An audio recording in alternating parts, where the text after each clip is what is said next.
여러분 안녕하십니까, 하정기입니다.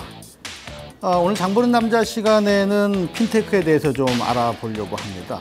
이 핀테크가 예전에 우리 처음에 등장했을 때는 뭐 결제 시스템 이 정도에 뭐 그치는 듯한 모습이고, 사실 우리나라는 아직까지도 그쪽에 많이 무게가 실려 있습니다만 이게 조금씩 더 파급되면서 영역을 넓혀가고 있습니다. 물론 이제 우리보다 먼저 진행하는 뭐 미국이나 일본 쪽, 이런 쪽, 또 유럽 쪽도 마찬가지겠죠. 이런 쪽이 먼저 앞질러 가고 있고, 아직 우리가 체계가 제대로 잡히진 않았습니다만 뭐 향후에는 글로벌 시장이 이런 쪽에도 무게가 실린다면 우리 시장도 그냥 그대로 이 결제 시스템 한도 내에서 멈춰 있진 않겠죠. 그래서 핀테크에 대한 부분을 지금부터 살펴볼 건데요. 자, 어떤 내용이 보도 내용으로 확인되어 있는지 일단 보도 내용부터 보면서 핀테크 내용 들어가 보도록 하겠습니다. 자, 결제를 넘어 자산 관리로 이렇게 그 타이틀이 진행이 됐는데요. 핀테크 2차 전쟁이 시작됐다. 그럼 1차는 뭐였느냐? 1차가 앞서 말씀드렸던 결제 시스템 관련된 그 부분이었다라고 보실 수가 있는데요. 지금 현재는 이 핀테크 전쟁이라고 표현됐습니다만, 이 핀테크가 애플, 구글페이, 뭐 애플페이나 구글페이 있죠. 지금 우리도 이제 뭐 카카오톡에 그 페이가 나오고 있고 또 그런 것들이 실질적으로 활용되고 있습니다만, 이런 것에서 그 보통 이제 모바일 영역에서 그게 다 이어졌죠. 처음에 이제 모바일 시장에서 그런 각종 그 뭐 여기 나온 대로 애플페이나 구글페이가 진행이 됐었는데, 이게 어디로 커졌냐면 금융 서비스로 커집니다. 궁극적으로는 인터넷 은행 쪽으로 무게가 실려갈 수 있고, 그럼 기존에 우리가 알고 있던 은행이라는 어떤 그 개념적으로 정리된 부분이 영역이 엄청나게 커져버릴 수 있는 그 단초를 제공할 수 있는 게 바로 이 핀테크다, 이렇게 보실 수 있다는 거죠. 자, 그러면 이 핀테크라고 하는 시장이 보통 지금 이 IT 연결된 시장은 계속해서 커갑니다. 커가는데 이 핀테크 시장에 대한 부분도 좀 보도록 하죠. 전 세계 유럽 또 아시아 포함해서 이렇게 표시되어 있는 부분인데 노란색이 미국입니다. 이 핀테크는 미국이 상당히 앞질러 가 있죠. 뭐 2008년부터 놓고 보더라도 현재 시점까지 뭐 미국이 유럽이나 또 아시아나 뭐 기타를 포함해서 다 같은 선에 놓고 보더라도 가장 앞질러 가고 있는 부분인데, 이게 이제 성장성이 커질 수 있다라고 하는 중요한 단초를 바로 이 미국 시장이 커진다는 것에서도 찾아볼 수가 있는 부분이죠.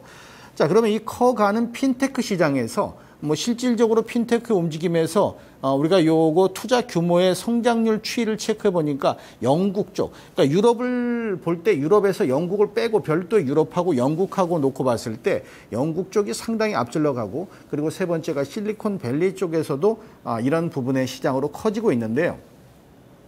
이 핀테크 시장에 대한 내용을 조금 더 자세히 보게 되면은 얼만큼 커지냐. 이게 이제 모바일 결제 시스템에서 단초가 제공됐고 그쪽에서 촉발됐다라고 말씀을 드렸잖아요. 그 2014년, 14년, 그리고 17년 이렇게 해서 규모가 커지는데, 작년 대비해서 2017년 규모 자체도 2배 이상 커질 것으로 보이고요. 이 국내 모바일 결제 시스템 시장도 그만큼 커져가게 돼 있습니다.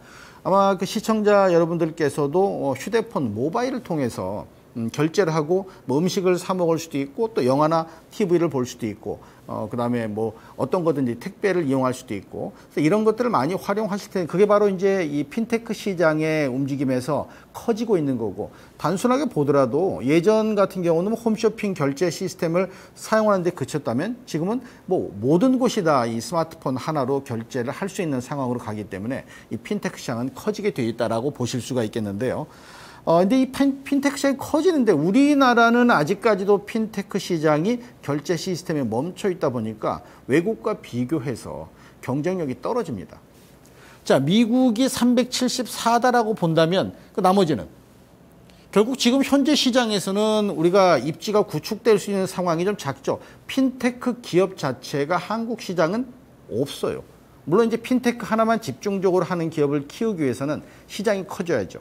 그리고 앞서 말씀드린 대로 결제 시스템 외에서 밖으로 커져가는, 뭐 금융 쪽으로 커져가는 쪽이 된다면은 시장의 규모가 커질 수 있는데, 이미 외국에서는 그리 진행하고 있으니까 우리 시장도 그런 쪽으로 성공할 수 있는 그런 기업들이 노출되지 않겠나 싶은데요. 자, 그러면은 이 핀테크 시장이라고 하는 것에서 앞서 잠깐 말씀드렸던 인터넷 은행으로 궁극적으로 가야 될 겁니다. 그럼 기존에 나와 있는 은행과 또 새롭게 갈 수 있는 이 인터넷 은행의 차이점이 뭔가, 또 왜 커질 건가를 잠깐 좀 살펴볼 필요가 있는데요.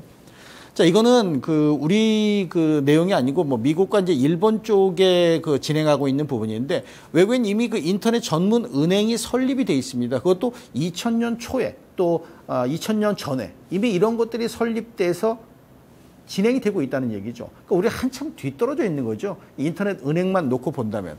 일본의 소니 쪽에서도 그렇고 또 미국의 알리뱅크도 그렇고 독일의 BMW 뱅크도 마찬가지고, 이게 전체적으로 이제 인터넷 은행으로 집중적으로 이어지면서 은행의 규모가 기존의 틀에서 좀 벗어나 있는 부분으로 진행되고 있는데요. 다음 내용을 보게 되면은 여기에 보게 되면 이제 인터넷 은행과 기존 은행의 차이점이 있습니다. 기존 은행은 창구를 가야죠. 은행을 사람이 직접 가야죠. 내시 넣으면 또 문 닫아버리죠. 그렇게 됐었는데, 실질적으로 이 온라인 중심으로 가는 인터넷 전문 은행은 그냥 24시간 365일 진행되기 때문에 시장 규모가 커질 수 있는 것이 이 시기적인 측면에서도 분명히 확인될 수 있다는 얘기죠.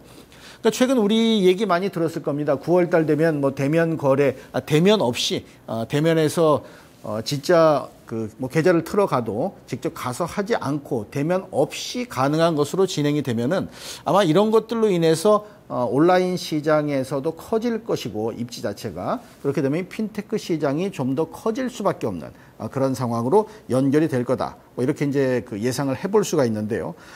그렇다면은 보통 이제 어떤 것들이든지 IT가 대부분 그렇습니다만, 특허로 인해서 시장이 커질지 말지가 결정이 되죠. 애플과 삼성이 특허 전쟁을 한 것도 시장을 더 크게 확대하고자 하는 그런 것에서 연결된 건데, 모바일 결제 관련된 이 부분에서도 실제로 특허 출원이 이어지고 있는데, 이 특허 출원 자체가 계속해서 증가된다면 뭐 기존의 모바일로 인한 결제 외에도 다른 쪽으로 분명히 확산되는 특허 얘기가 나올 거라는 얘기죠. 그런 것들이 사실 이제 우리나라 안에서만 이루어지는 것이 아니고 글로벌 시장에서 이루어져야 되기 때문에 세계 각국이 특허 전쟁에서도 아마 이 핀테크 시장을 빼놓을 수는 없을 거다. 그래서 특허에 연결돼 있는 기업들도 주목을 해야 되는 이유가 분명히 여기에 있다라고 하는 거고요. 자, 그러면은 핀테크 분야에서 국내에서 이제 추진하고 있는 그런 상황을 보게 되면은 뭐 전체적으로 보면은 이게 다 이제 결제 시스템 관련된 부분으로 볼 수 있는데요.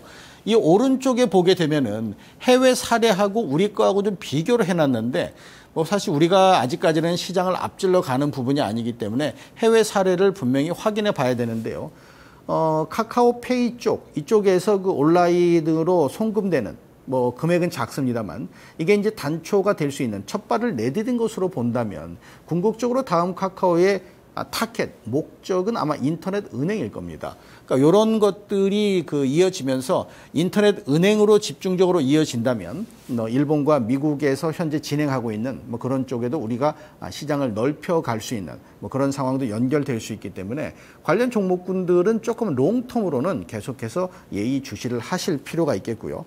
자, 이것에 연결되어 있는 종목이 어떤 종목들이 있는가 한번 봤더니 세 가지 부류로 나눠집니다. 전자결제 대행업체, 요거 이제 우리가 얘기하는 현금 결제하는 거 모바일 통해서.